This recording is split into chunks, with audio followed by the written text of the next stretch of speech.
Hey, sweethearts. I know nobody's like on yet, but it is the last of my med vlogs for 2018, and I forgot last night when I was so I was briefly live on my little Instagram story thing, mentioning that I was going to be what's it called? So I did film the what's it called? It's a thing. Oh, right, the video book review that I did for. Did I put that book back already? I don't think so.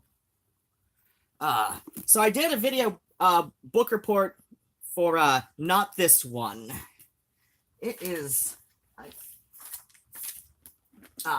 all right, for the Ghosts of Blood and Innocence. I did that video book review last night.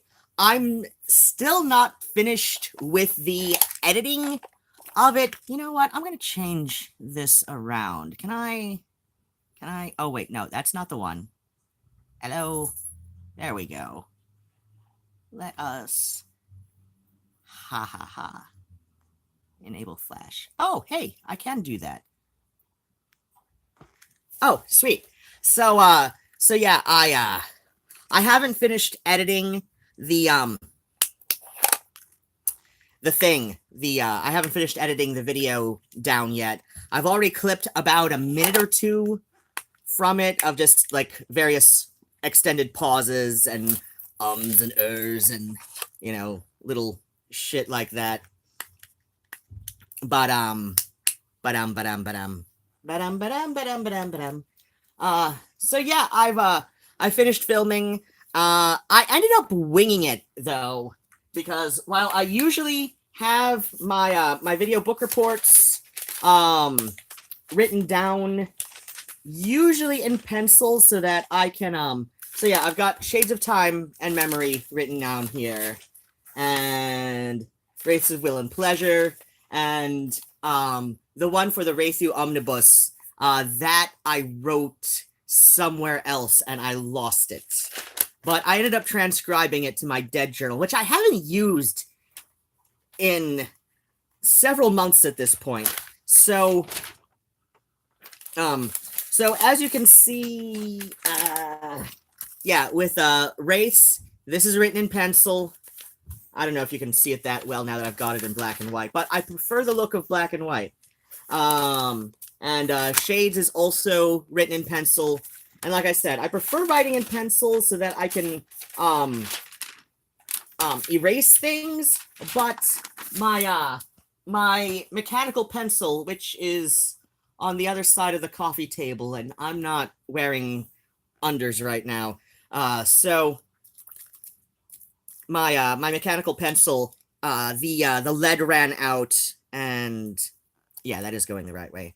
The lead ran out, and I don't know where my replacement leads are. I have looked everywhere in this apartment that makes any kind of sense. So that means it can now only be somewhere that makes no sense. And I said I would do I would film the review last night. So I filmed the review last night. So while I mainly write it down first, even though well, okay, the last couple I have been reading from there somewhat anyway. Yeah, I'm pretty sure, I mean, you can go back and watch them yourselves, but yeah, Shades of Time and Memory, I don't think I referred to that as closely as I did Wraiths of Will and Pleasure. And with the Wraithu Chronicles Omnibus, I think I just straight up read that from the Dead Journal transcription. At least mostly, anyway. I think I might have ad-libbed somewhat, but yeah. So I mostly just wrote it down for reference and just so I would remember what I wanted to say, or at least mostly remember what I wanted to say. But then what? Then what happened?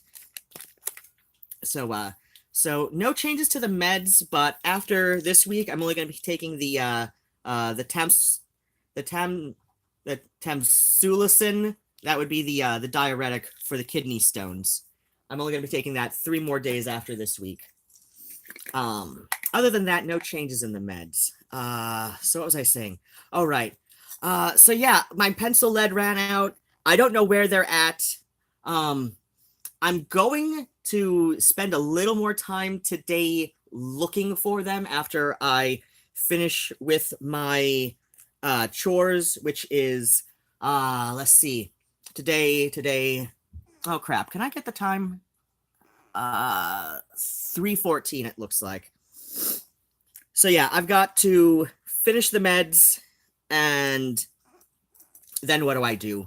I put together the package that is going out from my shop. If you buy from my ArtFire shop, and when this gets archived, there's going to be a link in the description, since, like, I don't know, I think the most people I've ever had watching my med vlogs live has been like 3 people at a time. But, you know, if you do end up, actually, I don't think there's anybody watching right now. But yeah, like, by the time this gets archived, I'm going to go and add the links in the description to my ArtFire shop and all that. So yeah, if you have bought from my ArtFire shop in the past, especially like if you bought between I want to say the 19th of October and the first week of December, I had a good 3-week period where I was little more than bedridden from back pain. Like, I could barely do a thing from the back pain.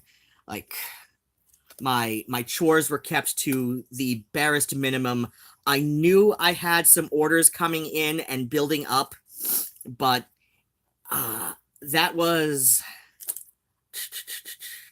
just like a really nasty time for me mentally, and as far as pain went, it just slipped my mind to go and put the shop on holiday mode.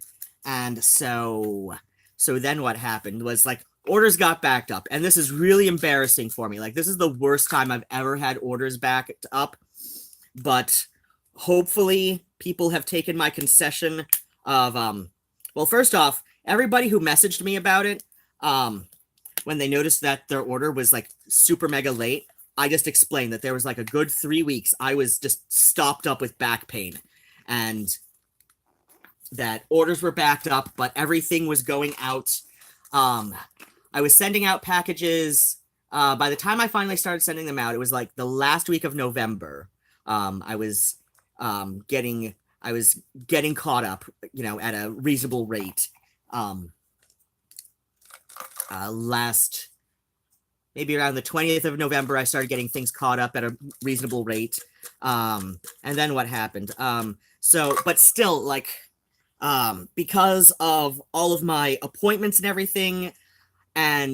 everything else that was happening at the time, like, I could only really keep to my schedule that I'd set up beforehand, which was Mondays, Wednesdays, Fridays. I definitely go to the post office, with a couple exceptions. Like, if I have an appointment that I cannot change, like if this is the only time I can set this appointment, you know, with a doctor or whatever. And I did have to see my doctor on the 28th. When did I last see my doctor? I saw Dr. Rockwell on that's a date book. Okay, so let's see. I last saw Dr. Rockwell on the 29th. I knew it was somewhere. Okay, no, that was a Thursday, so let's see. Okay, yeah. Monday, Wednesday, Friday, the 19th. So the week of the 19th of November. That was when I was finally getting caught up at a reasonable rate. So let's see. And there was my therapist on the 24th, but that was a Saturday. Actually, she canceled on me that time. And then, the 30th of November, I was, that was when I was selling that old vacuum. And the lady did come and pick it up when but she had requested around noon, so I was expecting her between noon and 1, and it was so basically I couldn't do, like, I got up earlier than I'm used to, so I'm like kind of groggy at that point. I'm like really like ugh. And so I can like barely face the day, and when I get up earlier than I'm used to, I need a good reason. So but still, it's like that ends up setting me back, actually, like because not only because of the reason that I had to get up so early, and for me getting up early is like 10 like 10:30 on Tuesdays. Ideally I would get up by 10 for my show, but I'm lucky if I get up by 11. If I get up as long as I get up no later than 11:30, I have just enough time to get everything ready for my show. And I love this coffee mug. I got it from the Kroger where my friend Willow used to work. I don't know if they would have any left over at a Kroger, or let's see. They also Kroger also owns Ralph's on the West Coast, Jewel Osco in the Chicago, Minneapolis area. Is it Big Market or City Market? I think it's City Market. But yeah, they own a couple other stores. I don't know if anybody would still have one of these left, but I got it on clearance after Halloween, so it's like $2.75, and it's so cute. It's kind of a sugar skull sort of design, but like not especially ornate. I'm sure there's somebody who's gonna say, "Oh, that's appropriative," but at the same time, like if you talk to enough, like actual Mexicans. I've noticed this, like a lot of actual Japanese people are like really kind of like they can tell the difference between like appropriation and appreciation, and like they're just like as long as it's not mocking Japanese culture, we don't care if people appreciate it. And like a lot of Mexicans are the same way, like, oh, like as long as you're not making fun of it, and sure, like you can, like it helps spread the culture around, and that's, and yeah, like I understand where a lot of white people who, like criticize this sort of thing, like on my mug, are coming from. I do understand where they're coming from. Their heart is in the right place. But so let's see. Okay, so the 30th, I was talking about the vacuum. So she did come for the vacuum that day. Unfortunately, she wasn't here until about 2:30. So she finally showed up around 2:30, which was kind of a pain. Because like I had expected her between like noon and noon 30 based on our conversations. So I'd expected her about 2 hours earlier than she did come. She was coming from the Royal Oak area, which I understand is about a 40-minute drive. Last I knew anyway. I don't drive myself, but so she was coming from a bit out of the way. She might have overestimated or underestimated the time she would have needed to drive. So, I mean, it's understandable, but it still ended up setting me back, and I don't think I hit the post office that day.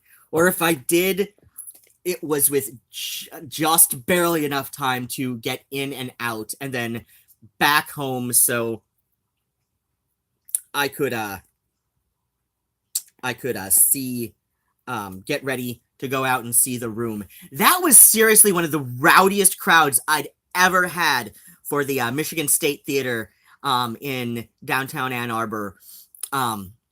It's two different theaters, but it's owned by the same fucking millionaires who pretty much own these little art house theaters as a tax write-off. Like, I mean, they're technically nonprofit theaters, and that's fine. That's fine. There's nothing wrong with having a nonprofit theater. There's nothing wrong with being a millionaire owning a nonprofit theater. But at the same time, like, I know from somebody relatively close to the situation who was, an amicable ex-girlfriend of one of their sons. That basically owned the theater as a tax write-off. They owned both theaters as a tax write-off, and they could have, like, they did this huge fundraiser to restore the State Theater to its original Art Deco glory, which is great that they wanted to restore it, but they could have restored it on their own money. Like, they did not need to do a fundraiser for it. They literally could have restored it on their own money, and but they wanted to do the fundraiser for the tax write-off. For the even bigger tax write-off, So yeah, I got home with just barely enough time for that. And yeah, the room, that was literally one of the rowdiest goddamn midnight movie audiences I've ever been to. Like, the first time I went to go see it was at the State about 2 years ago, maybe 3. I want to say 3 years ago. No. Was I still living at Lois's? I don't know. It was either the year I was living at Lois's or my first year here. That I remember. It was that long ago. And there was that one seat. There's that one seat at the State Theater, at least before the restoration. I haven't been there since the restoration. But there's that one seat at the older version of the State Theater. Yeah, that was up like about 2 years ago. The old State Theater, or, the newer old State Theater, the most recent old State Theater. There's this one seat where every time I went to a movie there, I would have that one goddamn seat. It was always there for me, no matter what film I was seeing. There was my seat. The house could have been packed otherwise. By the time I got in, there was that one seat that was mine. I think once I went there and somebody was in my seat, but they were there by themselves, and it was like still, roomy enough that I was just like, hey, this is literally the best seat. I'm with a cane, this is a great spot for me, and I'm, half blind even with these. Can I please have that seat? And they were cool because, it was otherwise, mostly empty or half full, something like that. It was not quite as packed as... Oh, wait, that was not a midnight movie. That was when I was going to see Breakfast on Pluto. Oh, I was so excited that my friend Gavin's in that. Where was I? Oh yeah, that was like, the room was seriously like one of the rowdiest goddamn crowds. When I went to go see it at the State, it was still rowdy, like a midnight movie, especially with audience participation kind of deals like they have with the room at a lot of screenings. But this was seriously like obnoxious. Like, I was not happy with that. I really think the Disaster Artist ruined that for a lot of people. So let's see. Okay, yeah. So then, oh yeah, that's right. December 3rd, I couldn't go to the post office because I had the appointment at the dental school. And that was the exam about my broken tooth. So yeah, I had to be there for an appointment at 2, and it ended at 5. And while in theory I could have walked to the post office, and I think I did end up walking to the post office just to check my mail. It's like, you can never be sure when you're getting out of there. So I didn't bring any packages. So why do I still have this stuck here? So yeah, oh wait, yeah, and then like immediately after a quick stop at the post office, I went back to the Sprint store about my my stuff. I also had to drop off my rent before I left. So yeah, the 3rd was a busy day. Let's see. Oh right. The 5th I had my brow waxed, and I kind of chalked that up to a mental health expense because I have some self-harm tendencies. I've never gone, like, I don't know if anybody's noticed this. You're probably not gonna see it too well with the black and white and with the flash.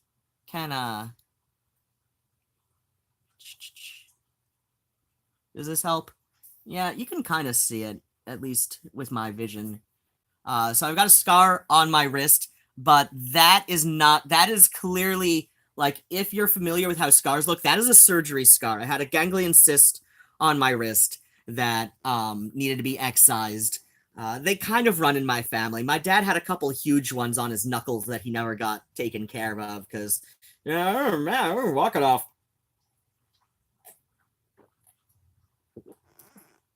So yeah. Oh yeah, also the 2nd of December, I pretty much spent the whole time in the ER from pain, and there was yeah, so I was not a happy camper on the 3rd. So yeah, I have self-harm tendencies. I've never gone so far as to any serious cutting. I've got a couple scars on my ankles from 8th grade. They've really faded. Also, to kind of mask those tendencies, I would get a little bit decorative with the scars. Like, I did a typo negative on, I think it was my left ankle. No, I can't see that anymore. So yeah, I, like, sat there with an X-Acto. Scraping a little typo negative, the O with the negative through it. I scraped that into my ankle in 8th grade because, 8th grade baby goth, right? And was there anybody else I did? Yeah, I might have done a shadow project on my right ankle, maybe, or maybe it was the Valor Christian Death. No. Yeah, because I had to repeat 8th grade for medical reasons. So yeah, I've got some self-harm tendencies. Like, after I started getting some kind of attention for that in the locker rooms in 8th grade with the ankle cutting. So yeah, like, locker rooms, everybody's gonna notice shit. I switched to cutting my hair to, like, get less attention for it because, I did not want my parents sending me to a hospital or anything. So, I haven't gone into this in a video, but I kind of made a spiritual promise to my gods to stop cutting my hair, and I made this promise about going on 6 years ago. I made this promise. I was going to stop cutting my hair. So I've noticed that getting my brows waxed, it kind of serves a similar purpose. Like, I get that feeling of pain when I'm having stressful moments, and it kind of, like, when I'm not quite as stressed, it's still there to, it's kind of cathartic in a way. So it kind of helps hold off those kind of self-mutilation tendencies that, like, I transferred from ankles to hair just to make it less noticeable. But since I promised not to cut my hair, I got to do something. I initially got my brows waxed for that 20 style modeling shoot I did a few years ago. I've shared the pictures with that. So, but I kept going back because, it's helpful for that kind of tendencies. So yeah, I didn't go to the post office just because it is so close to my brow wax time that when, just because of how the scheduling works, like, she can only schedule so far out she can only schedule so late in the day. So yeah, like, on my brow wax days, I just don't go to the post office because, scheduling for her schedule, plus, my schedule, it's like, I would love if I could go later, but, the time I usually get out to the post office is more often than not, and I don't like this fact about it, but more often than not, I find myself leaving around 5, which means I get there at like 5:45 to 5:50, depending on whether I'm taking the 4 or the 5 bus. So, meaning there is no way I can make it back in time for a 6:20 brow appointment just because of how the buses work. So yeah, I'm not happy with that, with the way that works out, but it's like, so yeah, let's see. Oh, right. And I didn't go out on the 10th for, or did I? Did I go out on the 10th of December? I think I might have. I think I did go out on the 10th of December. I just put the packages in my bag because even though that, yeah, I did go out on the 10th because I had my my shopping bag with me, and I remember thinking at that time, oh shit, I gotta replace this strap very soon. Oh, wait. No, that's right, because I got, let's see, that weekend was no, it was the following Saturday. I got, it was the following Saturday. I got Nigel's nails clipped, and then I also got some extra wet food for them. And then what happened was the strap on the bag finally broke. But yeah, and I remember thinking that Monday I have to replace this strap now, because that's my retail slut bag, and that store doesn't exist anymore. And I've had that bag since that, extended weekend I worked there, and I was put to work. I was put to work by Jeton Damone because I'm just standing there like an idiot, like, and she's just like, "Here, do you want to do this?" The area code came out wrong on the, when we reordered business cards. So just like, change it from this to this that I just wrote here. I'm like, okay. So yeah, I worked there for an extended weekend while I was out visiting for the Ross Williams Memorial. So okay, yeah. So yeah, I did get everything finally caught up, and I remember that it was that Monday I had like finally the last of the packages. So if you got any packages from me, but yeah, like, I'm guaranteed to be able to make it to the post office in time Mondays, Wednesdays, and Fridays. Those are the days I definitely go out. And then what happened? So yeah, this is now, oh crap. I forgot to clip my corner. So I don't know if anybody else does this, but so I clip the corners on and I started doing this even before Babylon 5. So I clip the corners on my date book, so that way I can open it this way, and it's right there on the week that I need.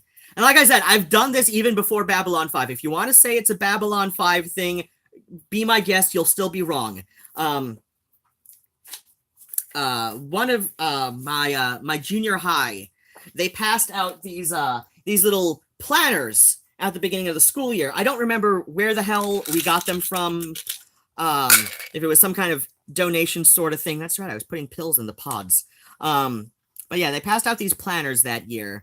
That had, and there was the little perforated things to tear off the corners. And so, like, every planner I've had since then, I just clip the corners off, or I fold it over if I can't find my scissors right away. And maybe eventually I'll clip the corner off. But so yeah, with my every planner I've got. And then I saw Babylon 5 was doing that, in the reimagining that they did of the series. This is the St. John's wort. So this is twice a day in winter that helps with the things. I've got some seasonal depression. All in all, it's fairly mild. My doctor hasn't written me a thing about getting a lamp or anything. I've noticed St. John's wort generally helps a bit.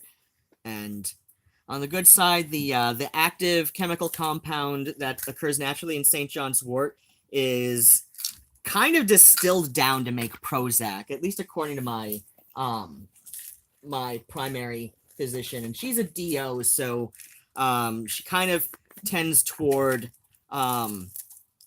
ways to help the body heal itself, and alternative remedies for things that before resorting to medications or surgeries, so that's nice. Basically, she has the same training as an MD. It's just, MD versus DO. It more describes their methodology and which course they're more likely to take first. So there's that. And oh,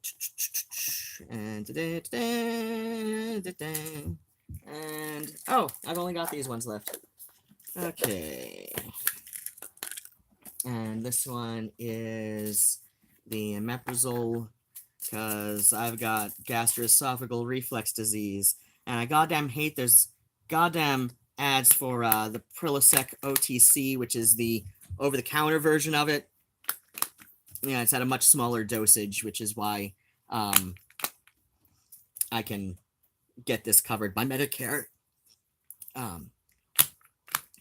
I hate those Prilosec OTC ads with Larry the Cable Guy, and he's just like, look at me, I get heartburn, and I can eat whatever junk I want, because I take Prilosec OTC beforehand. And I'm like, no, look, you are like, because like when people find out that, like basically the name brand version of what I take, they're just like, have you tried changing your diet? I'm like, yeah, I actually have tried changing my diet. I've tried, like avoiding high acidic foods before I go to bed, but it's still like maybe a third of the time I wake up like choking on bile because it comes up while I'm asleep, because my esophagus, there's that little valve that closes on your esophagus. So like, you're standing and this valve is like that, but it's tilted. So like when you lay down, it goes like that.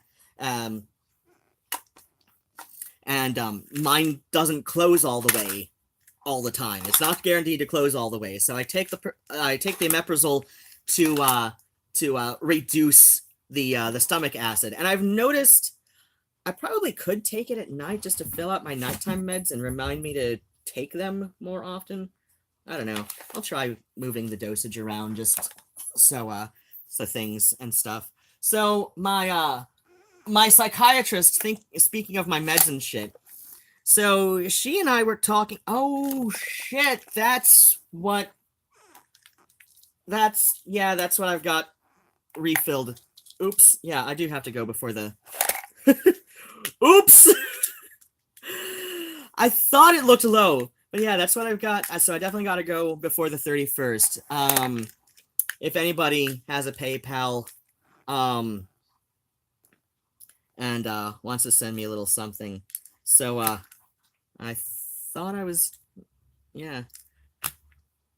So yeah, my doctor, so the Buspirone, yeah, I've only got like one of those left, so I definitely got to go today.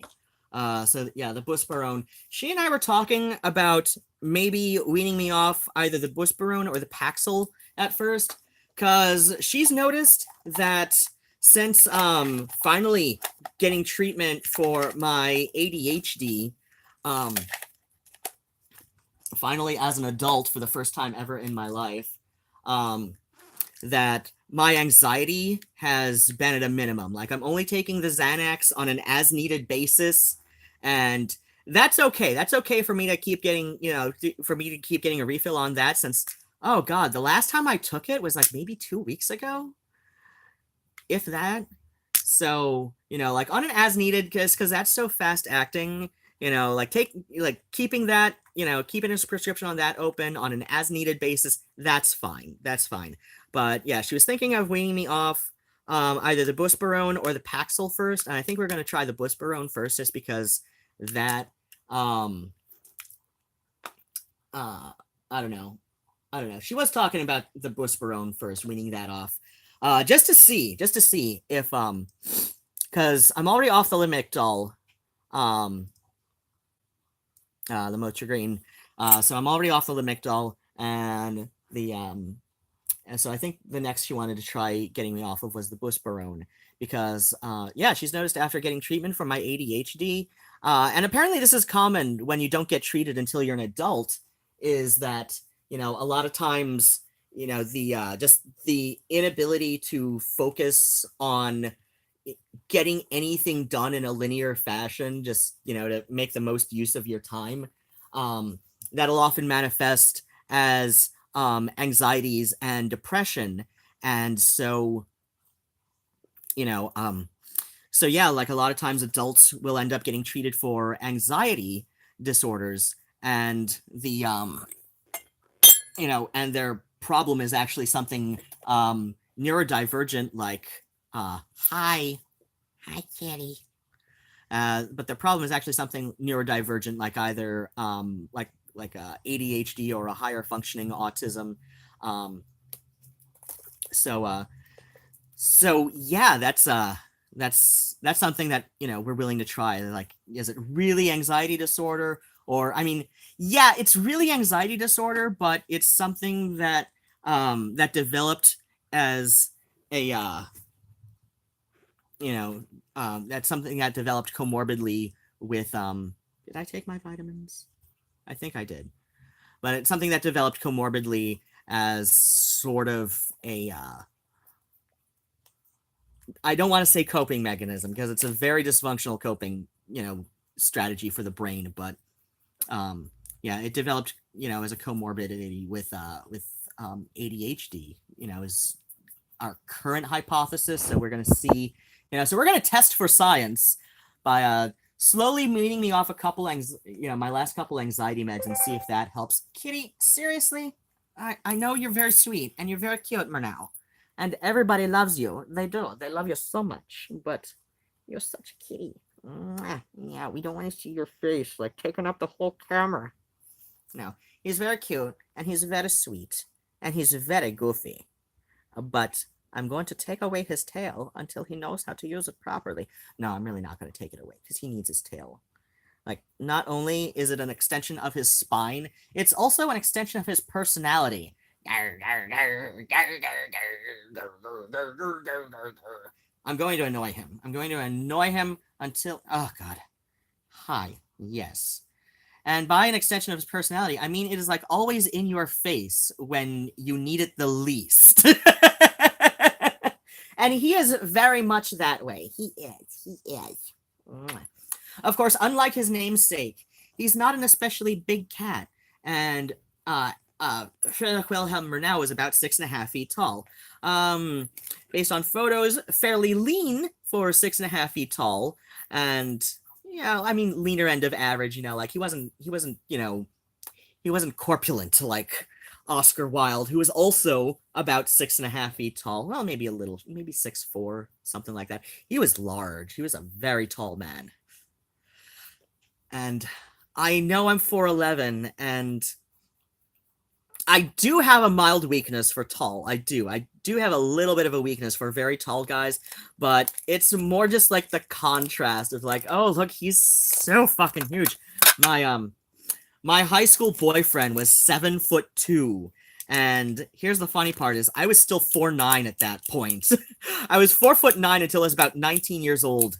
A lot of people have a second growth spurt before they're about 21 or 22, so...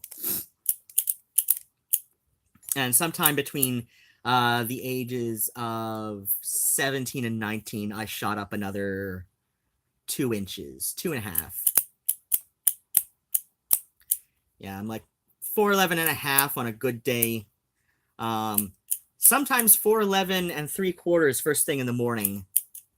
But seriously, like, this makes a spark. I can smell the fluid, but there's this goddamn exact way to do it.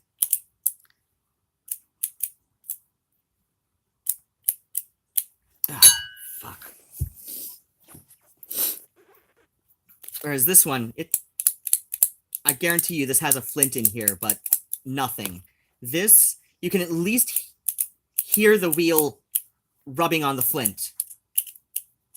Okay, I think I'm done for this week's med vlog. I need to go put on some pajama pants at the very least, because I've got a dude. I've got a dude. Okay, the box is there. So I've got a FedEx guy coming to pick up my pee. I've got this little diagnostic test I was given for what's it called? My kidney stones. So this lab sent me this little kit, and I had to pee in a jug all yesterday. And then like throw in this preservative at the first urination, and then like pee in the jug all yesterday. And this morning, I kind of fudged the time a little bit because it only like it gave me the option for AM. Like this is some diurnal bullshit. Because it's like I don't wake up until noon most of the time. I didn't roll out of bed today just from back pain until like almost 1:30, which is a little late. So it's like I put the start time at 11:59 a.m. because it's like this is like it had written down AM, and I'm like, I know most people get up in the AM hours. I do not. I do not. I get up and my first urination is usually like just after noon, given ideal circumstances. Sometimes it's as late as 1:30 like today. So, yeah, I fudged the time a little bit, but not enough to, severely bork up the test results or anything. It's like, it said it can go up to 26 hours. And so, yeah, like yesterday, my first urination was at 12:15, and today's was at 1:30. So that is, that is like barely 25 and a half hours. So yeah, like a FedEx guy is coming up to pick up my pee, or at least the little sample size that they wanted me to put into a vial. And then I get to go off to the post office, and shit, I got caught up filming the video last night, so I didn't get a chance to put together the package. It is just one button, so there should be just enough time for me. Like okay, so let's see. I'm gonna put on pajama pants, fill out the package information, throw in a button. Hopefully the guy does come by 5, because the schedule time was between 4 and 5. So yeah, FedEx guy is gonna come sometime in the next hour, thereabouts. Clock on my wall says in the area of 5 minutes to 5. Thankfully, my clock on the kitchen wall is fairly high contrast, so I can, I can't read it, but I can see the hands, and I'm familiar enough with how an analog clock is shaped that it's like, I can just about see the hands and take a guess on what it's saying. And people with partial vision loss, total blindness is actually fairly rare.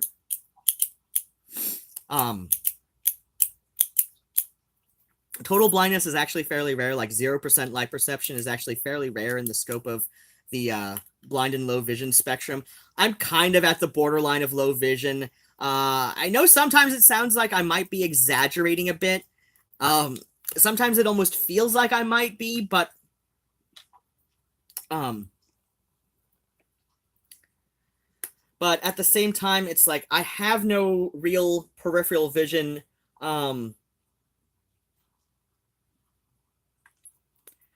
And while I have little adaptive tricks that I've learned, like, yeah, I can't legibly read the numbers. Like, I can just about barely tell that there are numbers written on that clock from this distance. And this is, like, not even 20 feet, I don't think. I've got decent enough spatial reasoning. Yeah, maybe 25 feet.